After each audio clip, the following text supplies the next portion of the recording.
Drawing the sword. 5 months after Operation Blue Star, Prime Minister Indira Gandhi was stepping into her garden, at 1 Safdarjung Road, New Delhi, when she was shot by one of her Sikh bodyguards, Beant Singh. As she fell, another Sikh guard, Satwant Singh, pumped bullets from his Thompson automatic carbine into her body. The entire right side of her body was opened up by more than 20 bullets. Beant Singh and Satwant Singh apparently did not try to escape, but simply raised their hands in the air.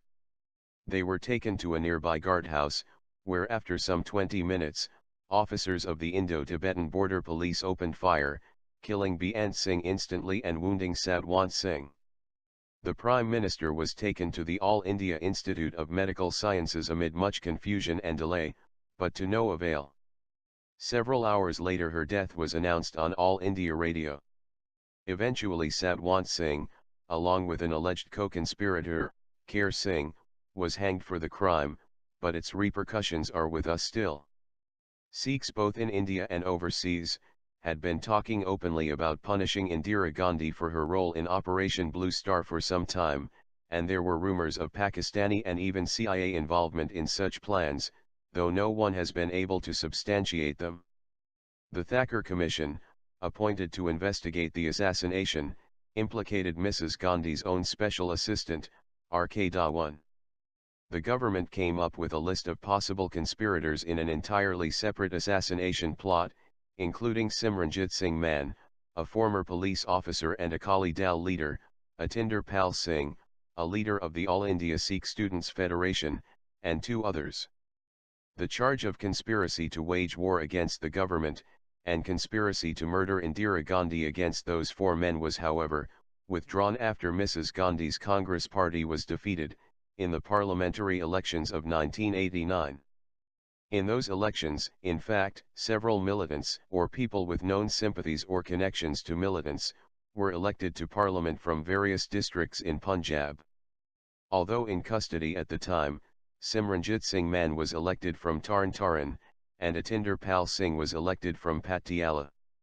These were not their home constituencies, and their elections here represent the work of activists, who were able to elicit votes simply on grounds of political solidarity. The widow of Beant Singh, the known assassin of Indira Gandhi, was elected as well, and so was his father. The fact of these individuals' success in contesting the election, shows the extreme alienation of a large part of the Sikh community, in the years following the Gandhi assassination. The support expressed here for 2 family members of Beant Singh, amounts to outright applauding his action, in delivering justice to Mrs. Gandhi. It would be as if, Lee Harvey Oswald's wife and father, were elected to Congress after the assassination of Kennedy, an unimaginable scenario in the U.S. context. Beant Singh's family were of Dalit, formerly untouchable origin, so there was an added impact to the support they received from the Sikh community. Though it is true that sweets were distributed in celebration of the assassination in some locations, including in remote Assam, where an entirely different conflict was simmering, it was only in retrospect, that many Sikhs came to feel that perhaps the killing had been justified.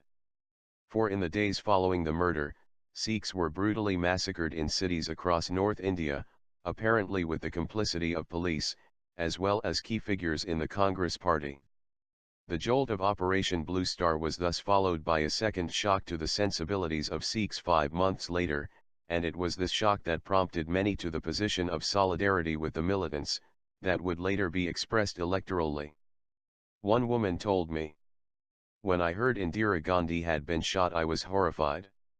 Of course I thought that Operation Blue Star had been a terrible thing, a wrong thing, but I still didn't think the right solution was to just kill the Prime Minister. I thought it would bring a bad name on the Sikhs. That isn't the way people are supposed to behave in a democracy. My family was a well-placed one, and we had many connections in the government. As the riots started breaking out in Delhi after Mrs. Gandhi was killed, somebody sent a car for me and my kids, so that we should get to a safe place.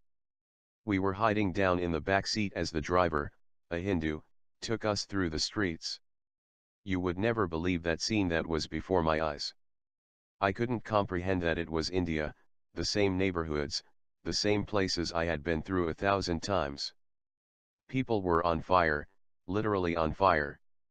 One man's turban had gotten kerosene poured on it, and he became a human torch. I saw another man leap off a roof, and flames kind of followed his body in a big arc, like a shooting star. And the thing that I will never forget, was the way those Sikh bodies on fire were shaking, trembling like, as they burned. That driver in my car turned to his companion and said, "See, they are dancing Bhangra, a Punjabi folk dance." I just couldn't comprehend this comment. I felt such an anguish to hear this. Later it became clear that it wasn't just this driver, it was everybody. No one cared about the Sikhs. We had been deluding ourselves all this time, that we were instrumental in the nation, that people respected us. My father was a highly placed individual in the personal entourage of Mrs. Gandhi, and he was asked to turn in his gun after the assassination, just because he was a Sikh. He had served with loyalty for so many years, and this was a devastating blow to him. I still don't say it was right for Beant Singh and Satwant Singh to kill Indira Gandhi. But after I saw that the whole country was after the Sikhs, the police, the Congress, the media, I decided I had no more patience with India. That was it. The first reports that the world heard about the so-called riots that took place in Delhi and other cities, was that they were the spontaneous reaction of grief-stricken Hindus, with corresponding retaliation from Sikhs. Rajiv Gandhi, for example, seemed to excuse this rioting with his much publicized comment that, when a great tree falls, the earth shakes. But independent commissions set up to investigate the approximately 6,000 deaths, largely Sikh, resulting from the post-assassination carnage, paint a rather different picture. It has now become clear that the anti-Sikh mobs shouting blood for blood, and Hindus are brothers, a distortion of the traditional Hindus and Sikhs are brothers slogan, were not spontaneous but contrived with the full assistance of police officers and Congress party officials. They brought in hired gangs to initiate the slaughter, and to spark more by spreading rumors that Sikhs had poisoned the water supply of Delhi, and that trains full of dead Hindus were arriving from Punjab, harking back to similar episodes during the trauma of partition. Sikh homes and businesses were carefully earmarked for destruction, while neighboring structures survived intact. Sikhs were beaten to death, necklaced with tires soaked in kerosene and set afire, dismembered, and raped. The People's Union for Civil Liberties, a human rights group headed by the respected political scientist Rajni Kothari, and the People's Union for Democratic Rights, another highly regarded human rights organization, produced a joint report on the anti-Sikh violence called, "Who Are the Guilty?" It concludes that the attacks on the members of the Sikh community in Delhi, far from being spontaneous expressions of madness, and of popular grief and anger at Mrs. Gandhi's assassination, were the outcome of a well-organized plan, marked by acts of both deliberate commission and omission by important politicians of the Congress, and by authorities in the administration. Justice Ajit Singh Bains, forthrightly called the riots pogroms. The Citizens Commission, headed by former Chief Justice S.M. Sikri, and counting a former governor, a former foreign secretary, a former Commonwealth Secretary, and a former Union Home Secretary among its members, concluded that the anti-Sikh violence was a massive, deliberate, planned onslaught on the life, property, and honor of a comparatively small, but easily identifiable minority community. A third report, put out by Citizens for Democracy, echoed these findings, noting also that the reasoning behind the violence was to arouse Hindu passions in order to consolidate votes in the coming election. As the actual role of Congress party workers and police and other officials in the 1984 slaughter of the Sikhs is becoming clearer, the status of Indian democracy is increasingly called into question by outside observers as well. Paul Brass, writing in the prestigious New Cambridge History of India series, bluntly points to the institutionalized riot systems in which mob violence is spurred and manipulated by political leaders. He also comments darkly that, it is past time to note that Indian politics and society, display many of the symptoms of a murderous pre-fascist stage, which has already produced a multiplicity of localized Kristallnachts in numerous urban sites.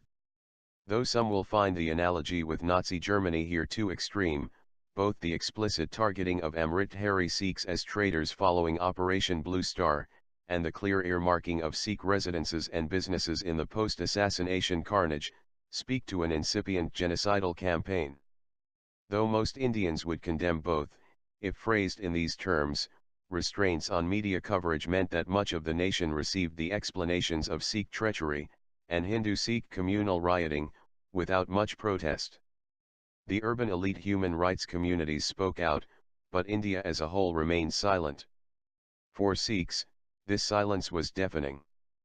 The woman who was driven through the burning streets of Delhi, told me that she was instructed to take her children out of school and get them to a safe place, well before the rioting began. She suspected that a plan to create communal violence in the capital had been in place for some time, possibly scheduled for the upcoming birthday of Guru Nanak, which got pushed up to take advantage of the conditions created by the assassination. I have no way to assess what this woman told me, but note that 3 of her close family members were in high positions in the government. Her remarks are consistent with the findings of the independent commission cited here. Khushwant Singh, journalist, member of parliament, and firm critic of Sikh separatism writes. In most instances, mobs were led by members of Mrs. Gandhi's Congress party, including some members of parliament. Policemen on duty turned away their faces and took their share of the booty. Sikh houses and shops were marked for destruction, in much the same ways as those of the Jews in Tsarist Russia or Nazi Germany. There were no signs of grief over the death of their prime minister, among the police, but plenty of envy, hate and malicious pleasure at seeing Sikhs, being cut to size. I awaited my turn. I felt like a partridge in a partridge chute, waiting to be flushed out of cover and shot on the wing. For the first time I understood what words like pogrom, Holocaust, and genocide really meant. I was no longer a member of an overprivileged community, but of one which was the object of dire hate. All day long my telephone rang. They are burning our Gurdwara, can't you do anything? They have looted our shops, can't you do anything? There are scores of Sikh corpses lying along the rail track, can't you do anything? In my turn I rang up everyone I knew from the Commissioner of Police, the Lieutenant Governor, the Home Minister, right up to Rashtrapati Bhavan. The only help I received was in the form of advice, get out of your place and hide with your Hindu friends. At least you will be able to save your life. Khushwant Singh did save his life, by hiding out in the Swedish embassy. But so many other Sikhs, lacking Khushwant Singh's connections, had no embassies to flee to, and no cars to bring them there. Estimates of people rendered homeless by the post-assassination violence, rose as high as 50,000, and camps to house these refugees were still in operation a year later. The government's offer, often 1,000 rupees, about $1,000, for surviving next of kin of riot victims, seemed to many to be more of an insult than a serious attempt at compensation. Harji Malik, a journalist with the Hindustan Times, visited one of the areas worst hit by the carnage, Trilokpuri Block 32, 11 months afterward, and described the continuing aura of devastation poignantly. This infamous block where the massacre of men and boys had been most savage, had not been touched for almost a year. No family had returned and it was easy to see why. Burned out houses, charred door frames, piles of rubble, heaps of half-burned clothes, a child's rubber sandal, charred paper obviously used to light fires, heaps of ashes inside ruined rooms, remained mute witnesses to man's brutality. From the walls of many stricken homes, painted plagues of Guru Nanak looked down on the evidence of human madness. The narrow street, both sides lined with gutted shells of homes, exuded its own horrors, its desolation a stark contrast to the overcrowded streets, bustling with life, on either side. In Block 32 the silence speaks, for pain and agony have been permanently recorded here. Rajiv Gandhi, Indira's son, became the next prime minister in a landslide election. The Congress Party's campaign played shamelessly and dangerously on anti-Sikh sentiment among the majority Hindu community. One election poster pasted on walls all over India showed Mrs. Gandhi superimposed on a map of India, with a gaping and bloody hole in her abdomen. Another showed her crumpled body in the garden, with two sinister-looking Sikhs hovering in the background. One asked bluntly, "Should you be afraid of your cab driver? A professional niche Sikhs dominate." Khushwant Singh, though a Congress loyalist, wholeheartedly disapproved of this tactic. He advised that the susceptibilities of the Sikhs had been deeply hurt, and that restoring the dignity and self-respect of this community had to be a major project of the government. He told the Home Minister, "You are up against a community which feels unwanted, isolated, unhappy and sullen. You have to get round these people and get them on your side, and free them of this atmosphere of hatred and bitterness that has been created." He also noted, "You might not have been told, that a large number of young Sikhs today wear saffron turbans, no longer blue or white. They are wearing saffron because they have taken an oath of vengeance. What that means, I shudder to think." Those young Sikhs who had donned saffron turbans to the consternation of Khushwant Singh, were not only deeply hurt by the actions of the Indian government, but they were at the same time greatly empowered by the actions of Beant Singh and Satwant Singh. In a sense, the anti-Sikh slaughter after the assassination was seen as justifying after the fact what the assassins had done. After all, they pulled it off. The fact that two Sikhs could murder the leader of the largest democracy in the world, gave encouragement to every Sikh who thought that he or she had now to do something to avenge Operation Blue Star, avenge the anti-Sikh pogroms, and establish a state in which Sikhs would not be a susceptible minority, but a majority whose rights could not be trampled. Amrit Srinivasan of Delhi University appropriately recognizes the sense in which the anti-Sikh riots were seen as an echo of Operation Blue Star itself. Both were seen as violations of home, one in the religious, the other in the domestic sense. This sense of geographic invasion contributed to a notion of Khalistan as a physical sanctuary, as a place where Indian soldiers, police, and mobs could not reach. The interesting thing about the extremism of Bhindranwala and others, was that it was supported by a wide range of people in significant government and, particularly, police and military posts. At one point Chief Minister of Punjab, Darbara Singh, constructed a list of 22 senior government officials, affiliated in some way with the extremists, and between 1981 and 1984, Indian intelligence agents drew up a list of some 4,000 police personnel with links to the nascent militancy. As many as 170 Army, Navy, and Air Force officers above the rank of colonel supported the Sikh cause. The most famous of these was General Subhag Singh, who had fortified the Golden Temple complex, and died fighting against the Indian Army during Operation Blue Star.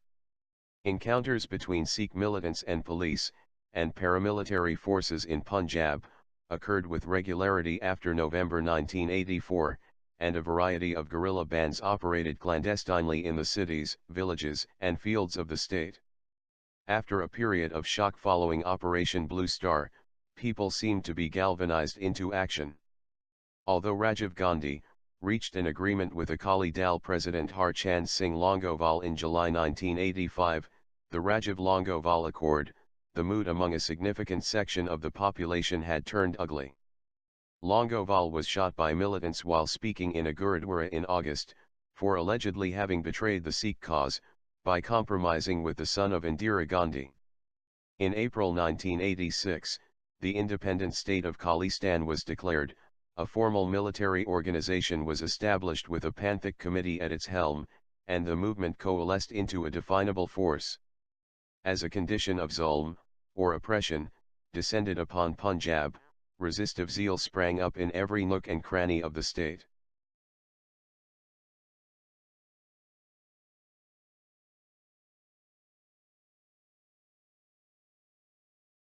Drawing the sword. 5 months after Operation Blue Star, Prime Minister Indira Gandhi was stepping into her garden, at 1 Safdarjung Road, New Delhi, when she was shot by one of her Sikh bodyguards, Beant Singh.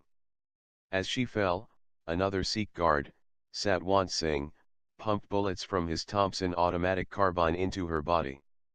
The entire right side of her body was opened up by more men was however, withdrawn after Mrs. Gandhi's Congress party was defeated, in the parliamentary elections of 1989. In those elections, in fact, several militants, or people with known sympathies or connections to militants, were elected to parliament from various districts in Punjab. Although in custody at the time, Simranjit Singh Mann was elected from Tarn Taran, and Atinder Pal Singh was elected from Patiala. These were not to investigate the assassination, implicated Mrs. Gandhi's own special assistant, R.K. Dhawan. The government came up with a list of possible conspirators in an entirely separate assassination plot, including Simranjit Singh Mann, a former police officer and Akali Dal leader, Atinder Pal Singh, a leader of the All India Sikh Students' Federation, and 2 others. The charge of conspiracy to wage war against the government, and conspiracy to murder Indira Gandhi against those 4 than 20 bullets. Beant Singh and Satwant Singh apparently did not try to escape, but simply raised their hands in the air. They were taken to a nearby guardhouse, where after some 20 minutes, officers of the Indo-Tibetan Border Police opened fire, killing Beant Singh instantly and wounding Satwant Singh. The Prime Minister was taken to the All India Institute of Medical Sciences amid much confusion and delay, but to no avail. Several hours later her death was announced on All India Radio. Eventually Satwant Singh, along with an alleged co-conspirator, Kher Singh, was hanged for the crime, but its repercussions are with us still. Sikhs both in India and overseas, had been talking openly about punishing Indira Gandhi for her role in Operation Blue Star for some time, and there were rumors of Pakistani and even CIA involvement in such plans, though no one has been able to substantiate them. The Thakur Commission, appointed to